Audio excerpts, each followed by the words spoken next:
right? So let's go into some more intermediate investigations. So in this particular row, I started to experiment with separating them more in a freestyle way, like just kind of playing with what does it look like if I place it here? What does it look like if I place it over there? And I think that they're all still 27, sort of breaking them apart, not so structured as I showed in that previous example. So in this next page, it's the same system, it's the same one as this, same structure, except I started to play with the tracking. You'll notice that this text is a lot more open.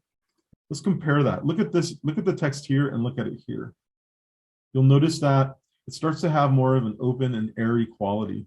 This looks highly textured. This does not look as textured. This looks dense. This looks more open. There's more negative space in between it. This almost has more of an airy quality, an airy optical quality to it. And it's all black.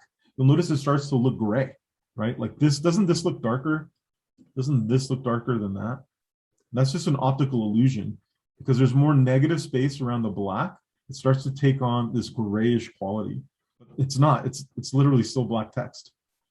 Right? So it's pretty interesting how opening up the spaces between the characters changes the perception of color within it, and obviously hierarchy or value and how it sits on ground.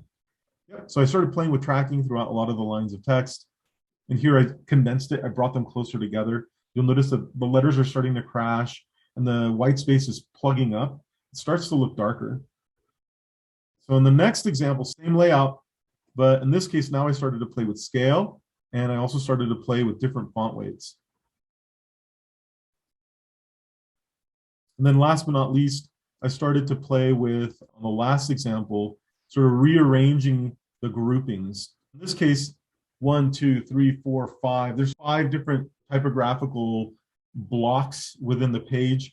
I said, well, that seems like a lot. What if we try to simplify it and reduce it to a more tangible number? Here I brought it down to 4. And I also started to play with italics to give it a little bit of movement, a little bit of visual contrast. You see the big blocks of negative space in between them now. And everything is running in parallel with one another, but they're not perfectly aligned. They're not sort of following a strict axis. It's more fluid, it's more open.